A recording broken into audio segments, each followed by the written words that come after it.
Welcome to Kanbanize. In this short video, we'll be outlining the basic features and layout of the Kanban board. The initial view of the Kanban board has three main columns: requested, in progress, and done. In the requested area, you place the items that you intend to work on in the near future. Each task is represented by a card. The cards with the highest priority are placed at the top, and the priority of the tasks decrease as you go down the card stack.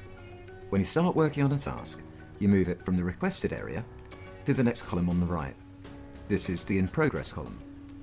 Assign it to yourself and input all the information that's relevant to the task, such as deadline, tags, priority, etc. Update the card to save the details, and when the task is completed, move it once more to the right, into the done column. This frees up capacity to start another task from the requested area, remembering always to pull the next card from the top of the stack. Once the task has been completed, the card is moved once more to the right. The swim lanes, or horizontal rows, are used to differentiate between various kinds of work, effectively representing the teams that will undertake the tasks.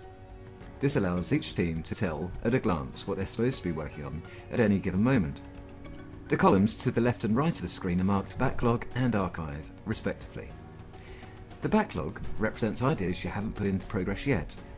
Now, for convenience, most of the time these columns remain collapsed from view and are accessed only when required. To ensure the board is kept uncluttered, eventually you'll want to move completed items to the Archive column. It's possible to archive all elements of a project after they've been completed, although most users prefer to archive after a certain time has elapsed. This might be every day, once a week, or whatever period best suits the needs of the team. We'll look at archiving in greater depth in a later video. And that's the basic form of the Kanban board in action.